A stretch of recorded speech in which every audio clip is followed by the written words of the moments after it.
It gives me very great pleasure to move to our last speaker, not only of today, but of the whole summit. This is the second day of the summit, and we met 2 weeks ago, and we had a fantastic day with great shares and really deep, so much love and information. It was just such a beautiful experience. And then today has been equally powerful and equally interesting and informative. And I'm really pleased that you are here, James, because when I was looking for the right people to share, and I found your information, everything about you, you just jumped out of LinkedIn into my consciousness. I mean, you really did. It was really powerful. And then when I contacted you and you said yes you would speak, I was like, oh, thank you so much. So James A. Valentine, he is going to be talking about awakening to love. James is an Ascension Coach, which I trust will explain what that is to people. He's a best-selling author, international speaker, a consciousness teacher, a hypnotherapist, a Quantum360 Business Consultant. Definitely want to know what that is too. He has served in the transformational space for almost 30 years. James helps higher consciousness and heart-centered entrepreneurs become 6- and 7-figure business owners who experience greater confidence and a feeling of being limitless while having a positive impact in the world. Over to you, my friend. Thank you so much, Lorraine. It's first of all, hello to everyone who is here, and also thanking Lorraine. I want to thank Lorraine for the opportunity. Hopefully I'm coming in clear. It sounds like it's a little up on my end, but as Lorraine said, I'm James Valentine, the Ascension Coach. And my first brand was the Manifest Coach. Then I went to the $1 Million Manifest Coach. And then I went through a second awakening, a second dark night of the soul. But as the Ascension Coach, I work with people who kind of go through kind of a spiritual awakening, but also I give a unique kind of spiritual perspective on everyday life, relationships, money, just day-to-day living. I do it from a quantum perspective, understanding that everything is energy, also from a consciousness perspective, in that I try to move people out of their mind and into their heart, which is the gateway to the soul. So that's a little bit about who I am and what I do. And I look forward to seeing what Lorraine has, what questions she has for me. Lorraine, you're on mute. Yeah, I'm muting myself to see if I would help your signal. So the first question that I have is, what is an Ascension Coach? An Ascension Coach is someone who helps people attain higher consciousness. In other words, we often are limited in our perspective based on our conditioning and our programming of what should be, what shouldn't be. But an Ascension Coach, I help people expand their consciousness to kind of see life from a higher perspective. For instance, as we're talking about relationships, now my book is called, which I think everyone gets a free copy. My book is called Relationship Chronicles, The Truth About the Stories We Tell Ourselves. In that book, I talk about how everyone is a reflection of you. So everyone is kind of reflecting back your belief, your expectations.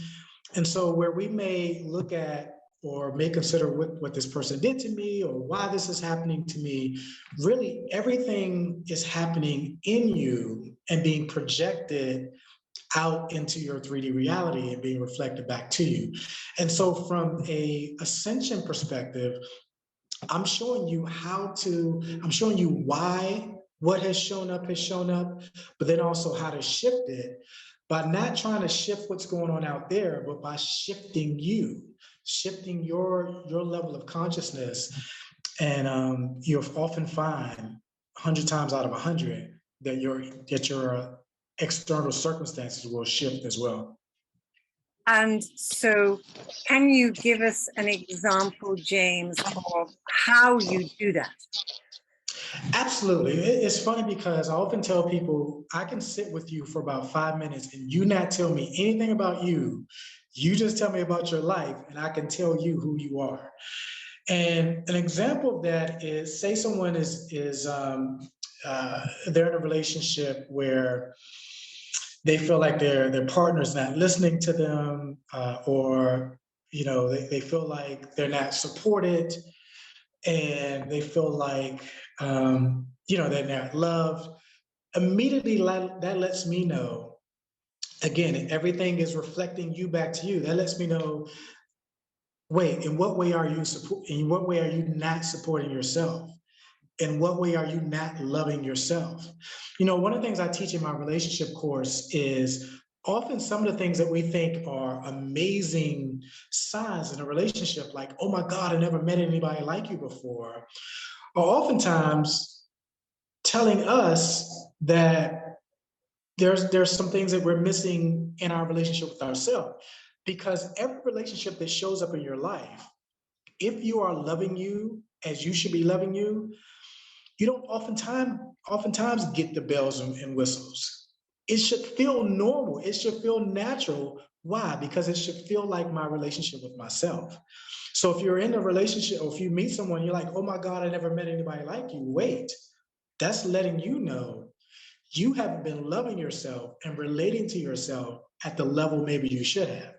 And oftentimes those relationships can, unless you're really doing work on yourself, those relationships that you think are just, and we've seen it, we've experienced it, those relationships that we think are so amazing, I never met anybody like you, often start fast and end fast.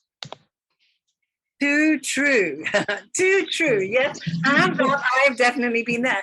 And yeah, and one of the things that I like to say to people is like, how about let's rise into love rather than fall into love. That part right there. Exactly. Yeah. So so when you get into that kind of a relationship, James, is there anything that people can do to kind of like save it, to stop it from?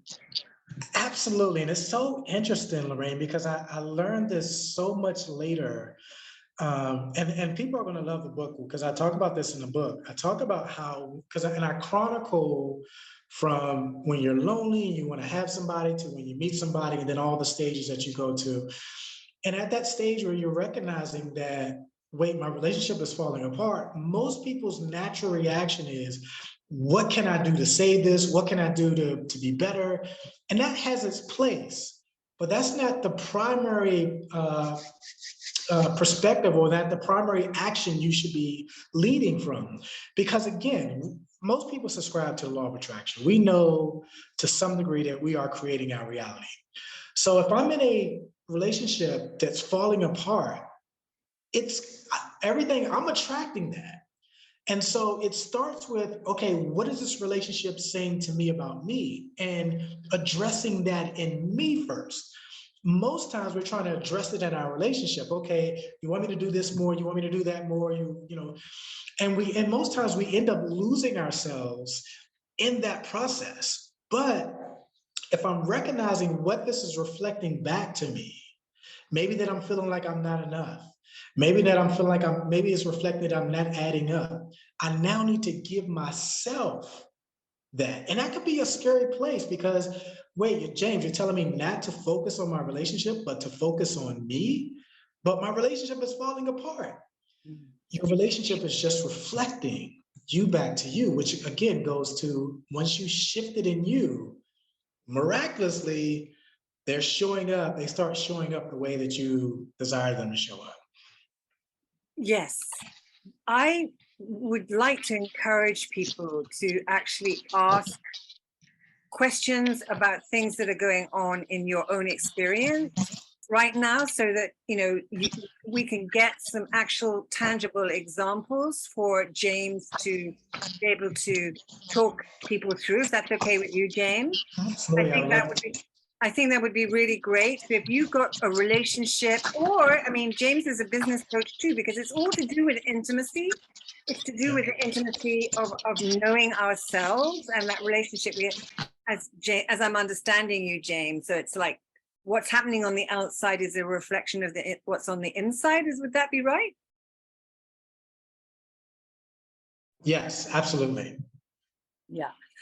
So, I mean, one of the things that, for example, I can share from a past relationship that I had, which was where I wanted to be financially supported. This was, a little while ago, but, that was something that, because I had like really a lot of insecurity in myself about being able to support myself, that I was always attracted to relationships where the guy would have the money and all the rest of it.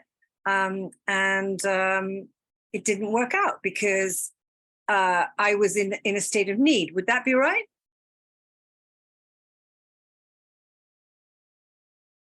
You've gone muted. That's a great example, Lorraine. Absolutely. And I would even say this because I know some people may say to me, and again, I talk about this in the book as well. Some people may say to me, well, James, I'm in an abusive relationship. Are you telling me I'm attracting someone who is either physically, emotionally, or verbally abusive? And while I would say in those instances, first of all, get help, make sure you're in a safe place. At the same time, look at how you're treating you. Byron Katie, who has something called the work, she says victims are the first victimizers. So it's really about, in what way are you not being kind to yourself? In what way are you putting yourself down, saying you're not enough? That this situation is just reflecting back to you. Now, I'm definitely never advocating anyone, dealing with abuse or being in an abusive situation. But at times, that abusive situation is just reflecting how you're treating yourself, how you're valuing yourself. And in most cases with people who are dealing with abuse, it's when they stand up and go, you know what? I don't have to take this, and I'm better than this. That they start, maybe that person fades away, but now they start attracting people into their life that treats them and sees them the way they see themselves now, if that makes sense to everyone. It does. And I think that, being in an abusive relationship can be an extreme situation.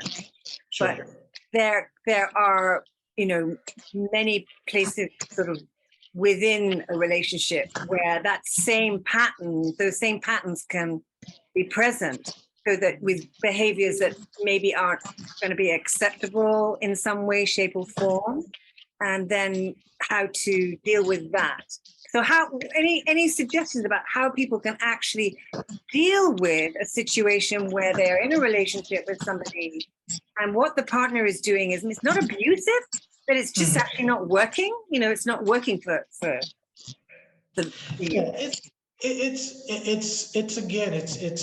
setting boundaries. Like I tell people, there's 3 steps that you can stop something from being created in your reality. First of all, the one thing that trips everybody up in every area of their life, that's your thoughts, that's your mind. And so once you start making something okay in your mind, you now, it's now almost a runaway train. So I tell people, the first place you can stop it is in your mind. Stop being okay with this being okay. Then it kind of reaches into your emotions. You start feeling a certain way. That's your second stage where you stop it. The third stage is once it's manifested. Okay, can I just interrupt you there? So what you said, you do the mind, you recognize that you've been having these thoughts. And right. So then it goes to the feeling, to the way that you're feeling. Right. How do you stop that? Well, you just put your attention on that feeling. Like in your mind, once the thought occurs, you question that thought. Is this something? One of the things I tell people that you can use as a litmus test is this something someone who loves themselves will put up with?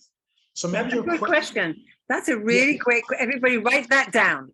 You know, when you're faced with something from somebody or a situation, I guess it's going to be the same. That isn't right. That doesn't feel good for you. You know, that question. Say the question. Say the question again, James. Is this something someone who loves themselves would put up with? And if the answer to that is no, then what? Then you have to seriously start thinking. And you know what, I'm not necessarily an advocate for people in pain or people hurting. So if you are in a marriage, for instance, maybe you look at counseling, but I don't look at you staying in that situation. Maybe you separate for a time or whatever. But you now begin to look at what actions do I need to take to protect myself. Maybe I'm not strong enough in the midst of this relationship to correct this on my own. Maybe I need to go spend time with some loved one. Maybe I need to go spend time with myself. And if that's an available option, doing that. But maybe it is finding a support group, or maybe you start practicing some meditation or mindfulness or something like that. So you find, you once you recognize that, wait, this isn't something that someone who loves themselves will put up with. First of all, you stop putting up with it. That's the first thing. You make a decision that this ends right now. And now sitting with what actions do I need to take to make this a reality? And so, once it starts in your head, once you let it go in your head, and now you're feeling like this isn't right, and you don't stop it there, and you see it in your reality, what do I have to do? Whether that's a support group, whether it's a family or trusted confidant, it's now, what do I need to do? And maybe that is separating, or maybe that is ending the relationship. But it's, first of all, taking responsibility yourself. It is you taking responsibility for what has happened. It's yes, this is something that's happening to me, but I am the creator. What did I do to attract this? Because once you make someone responsible for your healing, and not your own self, you've now placed your power in the hands of somebody else. Or you need somebody else to change in order for things to be right in your life. And what I'm challenging you with is you change, and you see your reality change. You'll see either that person change or that person removed, and someone who loves you the way you love yourself, making room for that person to show up. And it's kind of like also that or alongside all of that, it's like really internalizing and understanding that you being a human being is, it is our right to be happy. That we are entitled to be happy. Just like we're getting a bit of background noise here, but I'm not sure if that's us or where that's coming from. But I don't know what that is because everybody's muted. So, but yeah, so that is actually that because I always say to people, it's like, if you have, like, for example, you want to have a good relationship, right? Or you want to make, decent money, okay? And you're not, or you're in a relationship that isn't great, then, actually you haven't been given that desire for it to be frustrated. The universe actually wants you to have the good stuff. One of the things that I'm mindful of is sometimes the relationships that we enter into, and I believe this about all relationships. I believe the purpose of relationships is to help us grow and evolve. And sometimes that's why I believe every relationship you're in is the perfect relationship for what you've come to learn in this season of your life. And so maybe you're in a relationship where the lesson is to learn to value yourself, to love yourself. Maybe the relationship that you're in is a reflection of the fact of the work you've done on yourself. Maybe it's telling you, hey, you're doing good, because maybe this person is reflecting back to you, love and the kindness and all those things that you've done the work on to be able to manifest. But every relationship is showing you you and what you have to work on to evolve and grow into your highest self, no matter what it shows up, no matter how it shows up. And that relationship, once you learn that lesson, that may be the end of that relationship. But at least you got the lesson that relationship showed up to teach you. Somebody's just put a question up, and it's what about if you love more than one person?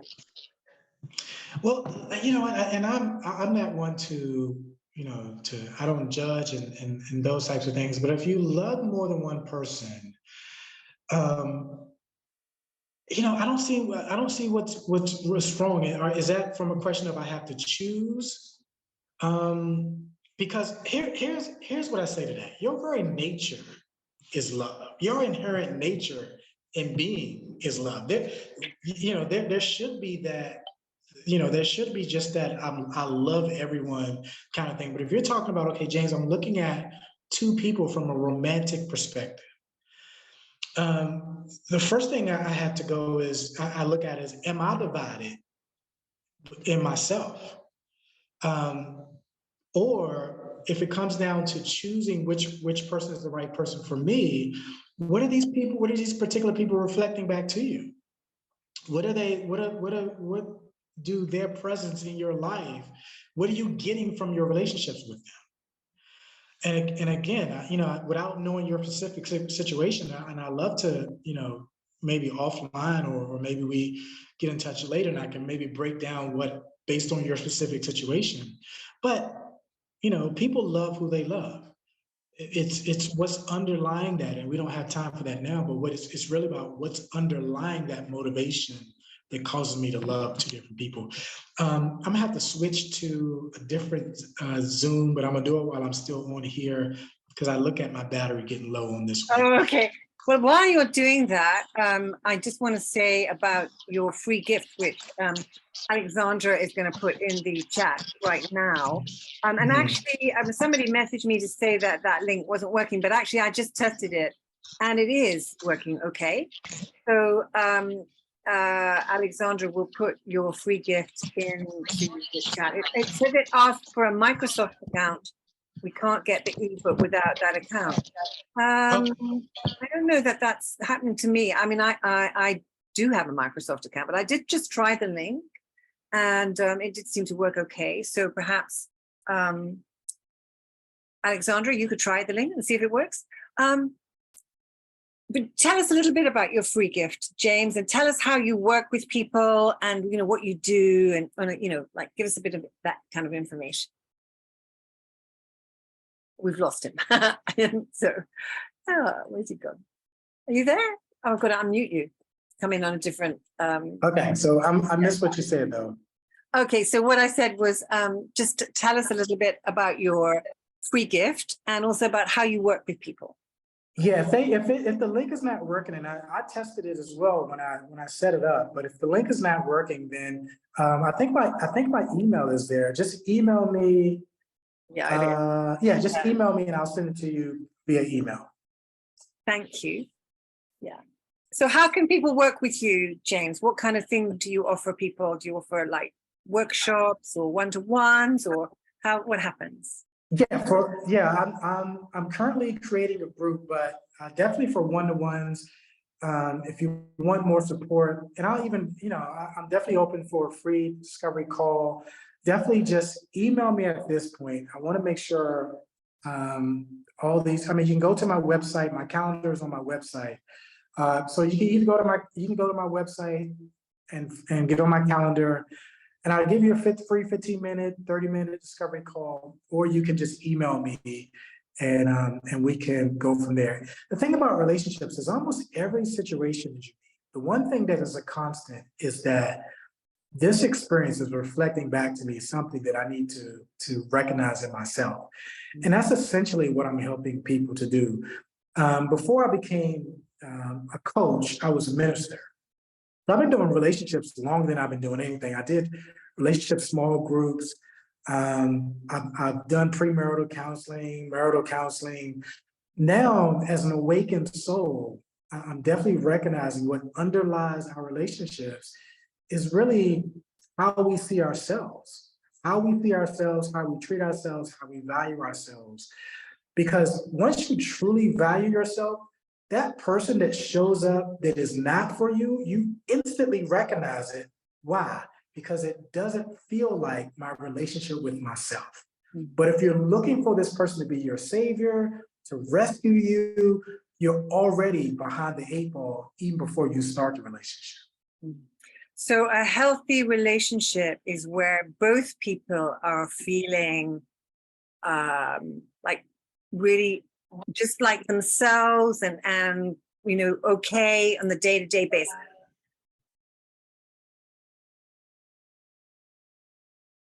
Yeah, I might have missed you. I might have. So I was just saying, I was just trying to describe what a healthy relationship would look like, because for some people who've never had that, it's like, what is that? You know, they've never experienced it. So it's just trying to explain what that, I don't know if you've got anything to say about that, because probably this will be I think if I were, you know, I hope this answers this, because I didn't make out everything you said, but this is how you attract your ideal relationship. You should be loving you so much, because it all starts with self-love. It cannot start any other way.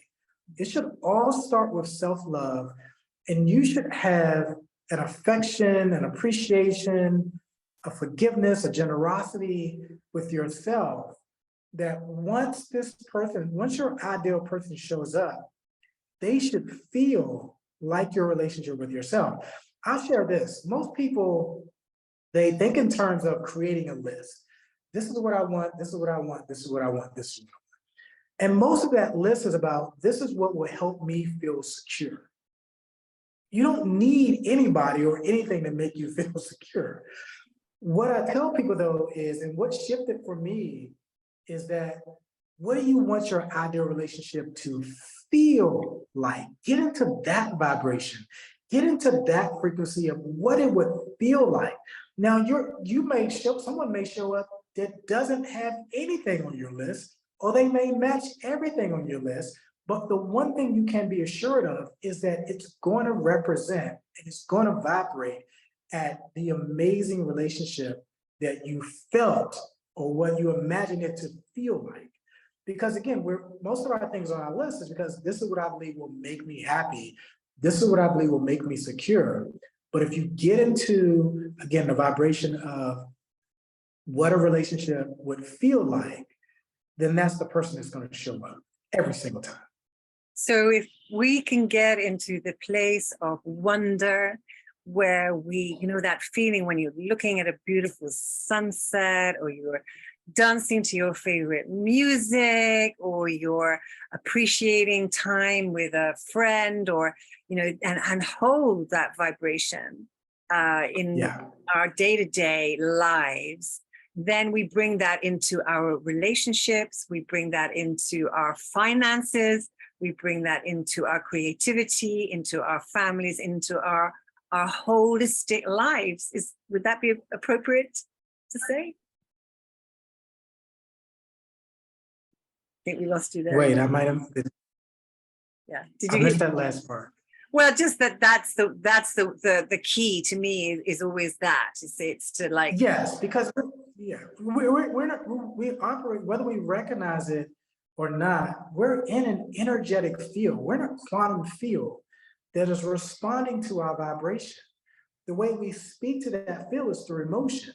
So in any area of your life, but now we're talking about relationships specifically, but in any area of your life, all you have to do is feel what you would want the experience that you desire to feel like. And the universe has no other choice but it's always responding to your vibration, i.e. your feelings. Yeah. So, and your life never lies to you. So if you're like, well, I'm doing it, James, if your life is still reflecting back to you the lack of, then underneath whatever you're affirming or feeling underneath that, there's still a dominant feeling of it's not going to work out. I'm not good enough. Like you have to make it a practice to feel what you want your life in this case, your relationships to feel like in the universe, it's a law. It's a law. It can be no other way. Yeah. Fantastic. You know, that's, yeah, I'm there. Thank you so much, James. Beautiful to hear this. And it's just a privilege for me to connect with people like yourselves and for everybody else to hear you, because it affirms, you know, a lot of what we all know already. And it just, I think it gives people the faith to do the work.